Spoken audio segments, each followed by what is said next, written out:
All right, what is up, everybody? My name is Jack. I'm here with a new podcast called The Golden Dice.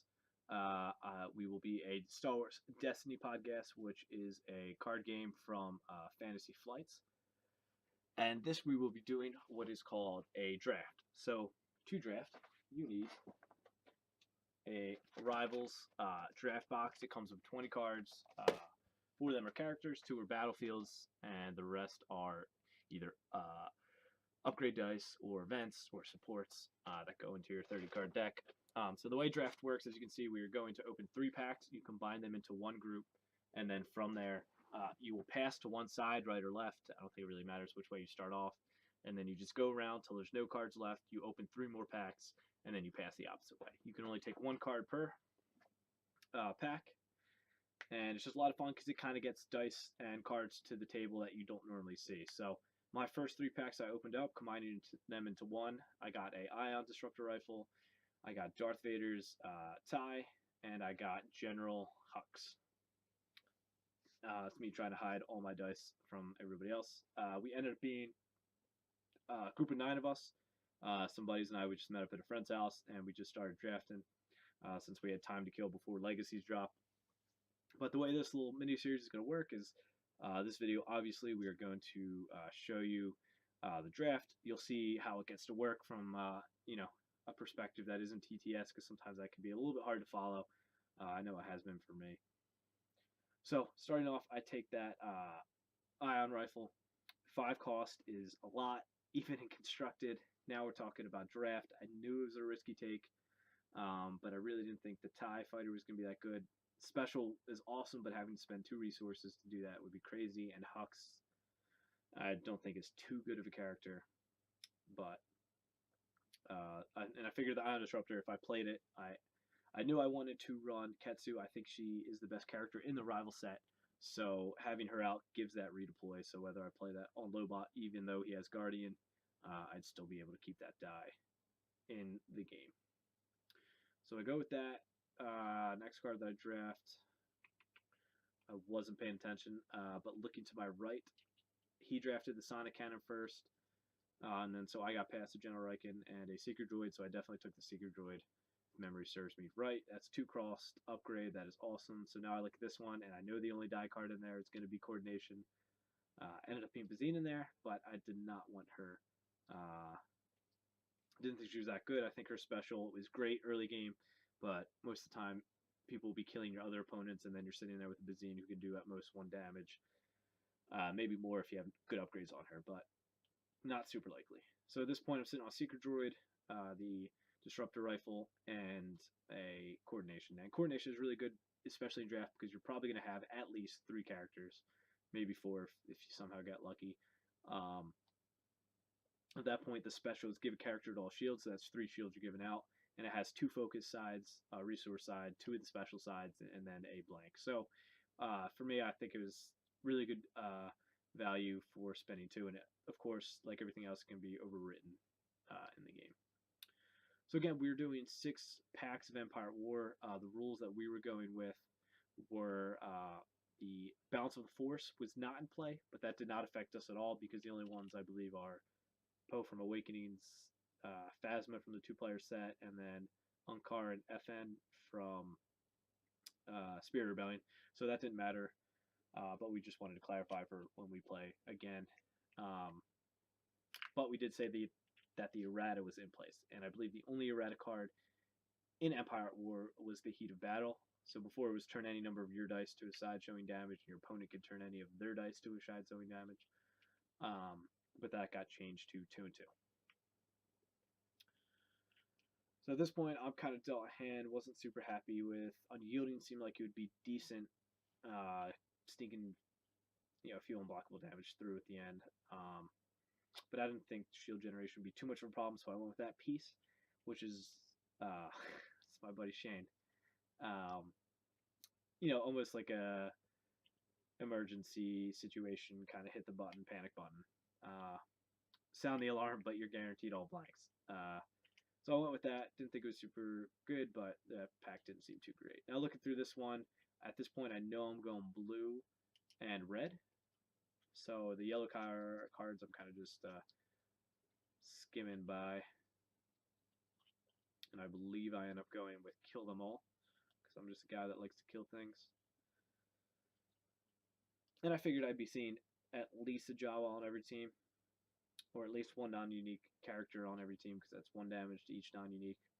I figured why not? Sometimes for closing games, Jawas were generally the last person I would go for. As tempting as it is to just do 6 damage and blow them off the board, they weren't very scary, and oftentimes they could easily be mitigated or rerolled to blanks, or they just not roll the damage. So now the only dice card was Lando, and honestly, if I saw him earlier, a 3-resource start is extremely tempting, despite his, I think he's 12 and 15. So I went with Voice of Cry Out, I think it was called. I really don't know, because I hadn't ever played this card, because it's reroll all dice with a value of 2 or more. So that includes my own dice, which I almost messed up at one point in a later game. But it seemed like some type of mitigation, which Empire War does not have a lot of. So I figured I'd take it and just kind of see where that gets me. This next pack really didn't have too much either. Funeral Pyre, I feel like I wasn't going to be able to use that all that much. Covering Fire, I really was going to have that much range damage, so I believe I went with All Quiet in the front, yeah. Which could be good to finish off the last few cards of a deck if need be. Although Sacrificing Shields, again, isn't something that I'm super happy about. So again, I go with Voices Cry Out, or whatever card that might be, to reroll values of 2 or higher. So at this point, I come across Temptation. It's not super great, but I think for 1 cost, it is nice to at least get something out there and then ramp into something more in draft, and ultimately had a disrupt and a discard, and that's just something that just can mess with your opponent's plans. So I was kind of happy with that. It's looking like we're getting to a little bit of a backlog. See here, we've got a few packs kind of sitting on my end of the table. But yeah, I thought draft was super fun. It was kind of something that just kind of changed things up, changed the pace, as many people have said before. Being able to go to a friend's house and not play against R2-P2, not play against 5-die Villain, Palpatine, Qui-Gon, Kanan, Sabine. It was just, almost a breath of fresh air. So I was super happy to come here and be able to just do that, play against all these different shenanigans. So, because we all are competitive to the point where that none of us would show up with this awful deck, but we also were all getting tired of all of us running a good deck. Now this next pack, I went with Secret Mission. I figured it could be lucky, and I discard a card. At worst, at best, I also get a resource. So I think I played it 1 time and it ended up working out that once, but I think battlefields are absolutely pointless to draft. I think the 2 that come with the rival set are good enough. At this point, again, I know I'm playing blue and red, so I go with Bestow just in case I end up in a situation where I want to try and save one of my weapons if need be. Deploy Squadron, super wasteful. I don't have any supports. And I ended up going with Rally Aid.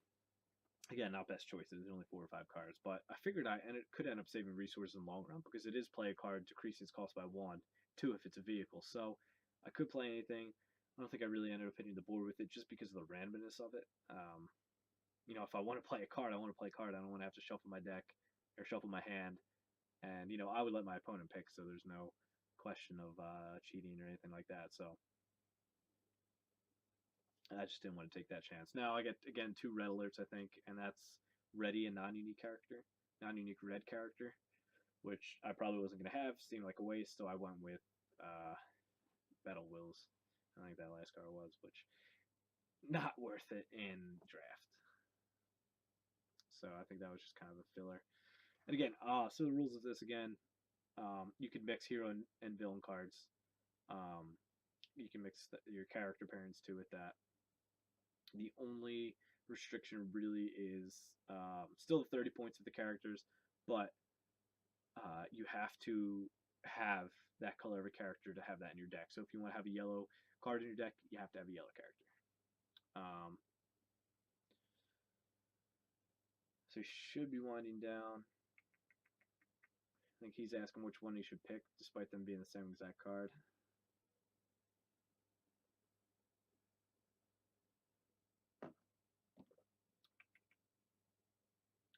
it looks like the guy next to me looks like he has Grand Inquisitors. He's trying to check out all the other dice. He got Temptation, Grand Inquisitor, and Probe. Looks like we got an EMP, Quinlan Voss, and an Airspeeder in the top left. And to my right, we got a Sonic Cannon, General Riken, and a Seeker Droid.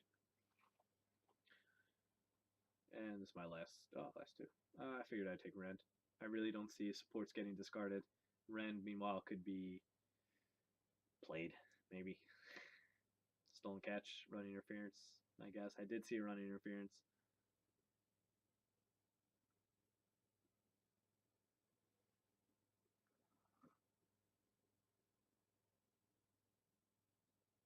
And again, last card, Deploy Squadron. Seems super wasteful simply because at most I'm going to have one support, which would be the Fang Fighter. So playing a card to then do that, which is completely wasteful. So now at this point, again, we're opening up our next 3 packs. So I pull a Bosk, a Tough Haggler, and combine the 2. Bosk, I think it's super good. 11 points, has 3 damage sides, can move damage around, so if Lobot is guarding your damage away, he's able to get around that. And he's 11 points yellow, but as I said earlier, Ketsu I think is probably my favorite character of the Rivals draft, so I only wanted 1 yellow, and I wasn't going to swap Bosk for Ketsu. And so seeing Hera made me extremely excited simply because she is a 9-point character, which means I'd be able to run red, yellow, and blue. I think getting rainbow in drafts is one of the best things you can get because then that just gives you options for everything. Whatever you want to play, you're able to do that. Hero, villain, doesn't matter.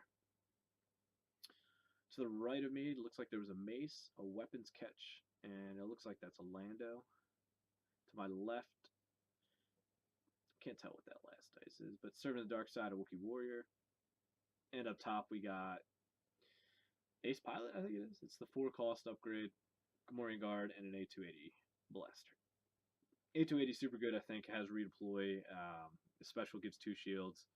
So now I've got Serving the Dark Side in my hand, and the Wookiee Warrior. Wookiee Warrior wasn't super exciting.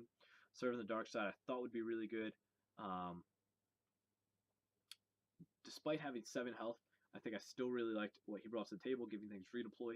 But knowing that I had the Disruptor Rifle, I figured Imperial HQ would be the better way to go, simply because I'd be able to pay for that 5 or 4 by just exhausting that support. So again, this wasn't great. I really don't want that card on top.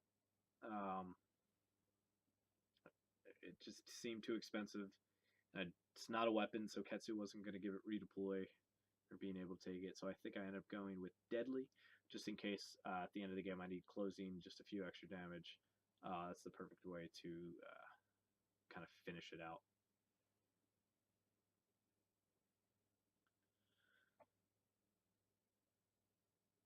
So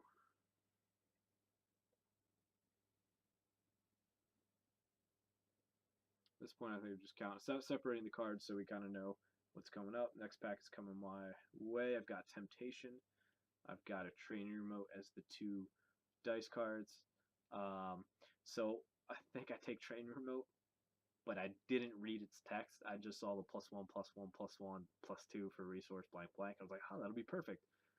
Then I read the text in the middle of the game right before I played it, thankfully, and it said it works only with a blue character dice. So knowing that I was only going to have Anakin's die, it just did not seem worth it. At most, I'll be doing 3 damage with it, and the resource to play it just didn't seem worth it. I'd rather put that elsewhere, like my Ion Disruptor Rifle. So at this point, again, I know that I'm running Rainbow, so I'm able to open up everything else, open up that yellow that I didn't have at first. And I remember, so I did a draft about 2 weeks ago, whenever it first came out that weekend, and I ended up running Dooku, First Order Stormtrooper, and Ketsu.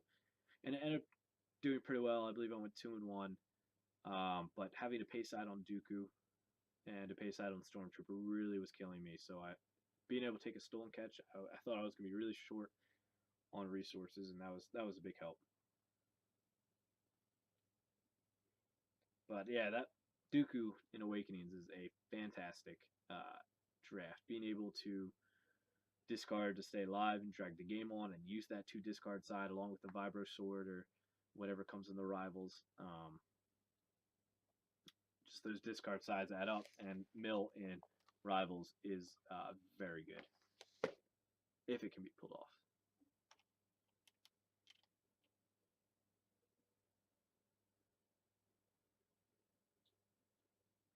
So now, just waiting for the next few packs to come my way. So Quick Escape caught my eye. I think that would have been pretty good.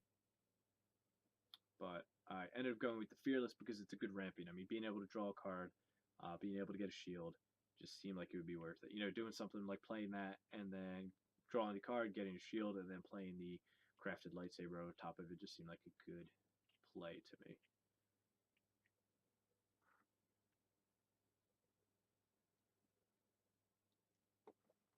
Now again, at this point, I know that I'm running rainbows, and I end up taking, I don't remember the name of it, but it's the 0 cost exhaustive support. It seemed worth it because almost everybody was probably going to be running the Fang Fighter at least, and I knew, of course, to the right of me there was a Sonic Cannon. To the left of me, I believe he took the Darth Vader's tie, ended up getting passed away.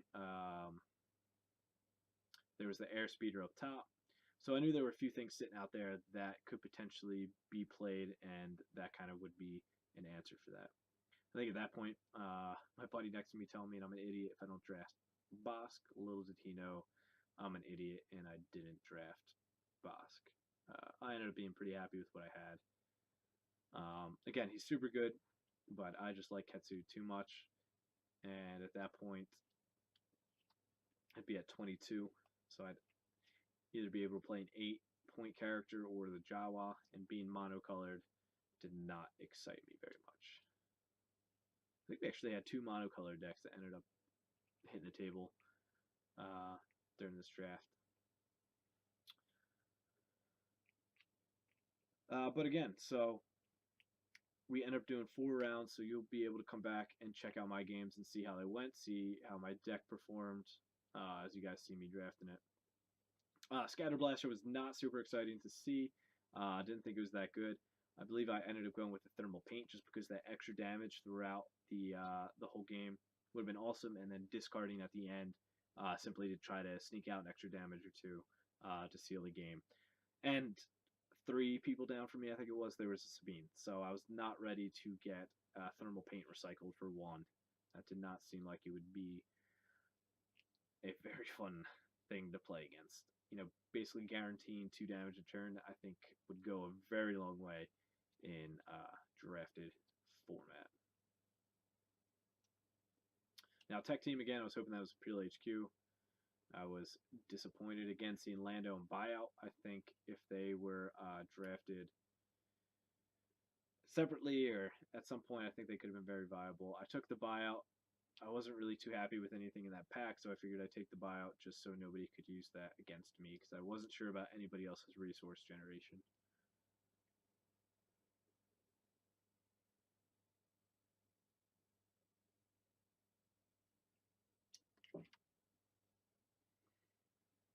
So now we're counting packs. I think at some point we had an issue.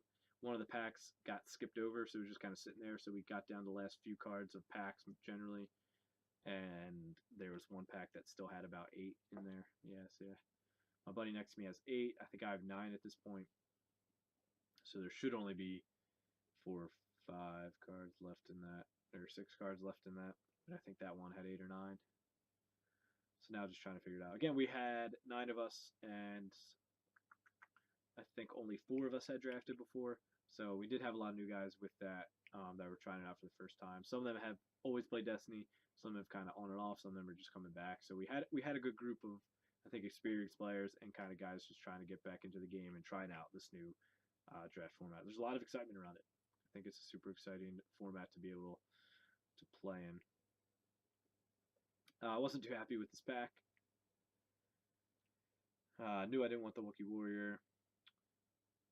Nothing else really interested me. I think I ended up going with Persuasion, or whatever that 0 cost is. It said if you have more resources than an opponent, you can turn one of their dice to any side. So I figured in the off chance that I do, this would be perfect to just mitigate any type of damage, or soft mitigation. Because it's not actually removed. They can just pitch to reroll and get that, or even something better.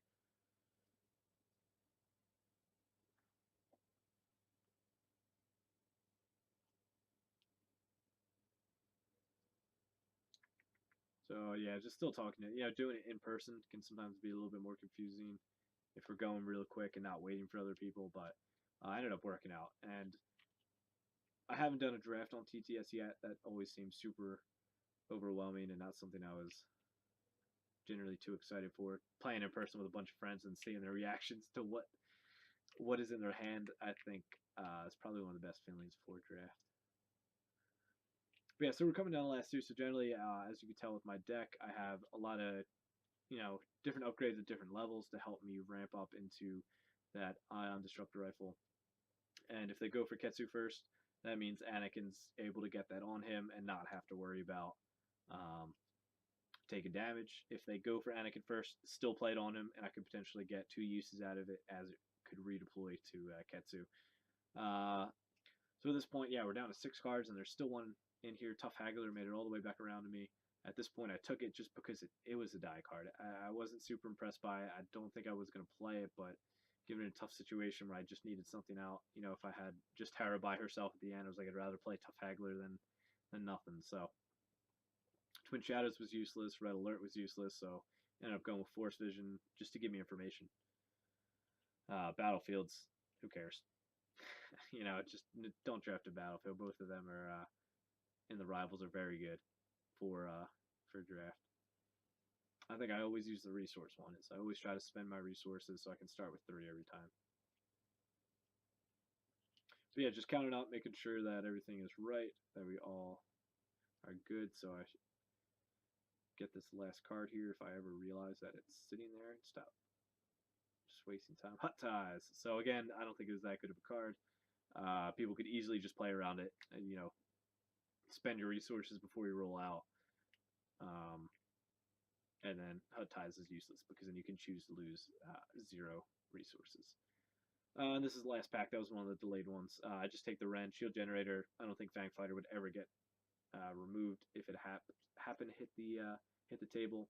So I figured I'd go with Rend and just kind of go with it. So at this point, our draft is over. And again, check back for the other 4 videos of the games that we get to play. They are pretty good ones. Draft is a lot of fun to watch and to see happen.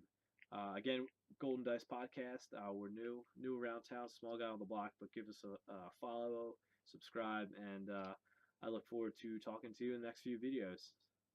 See you next time.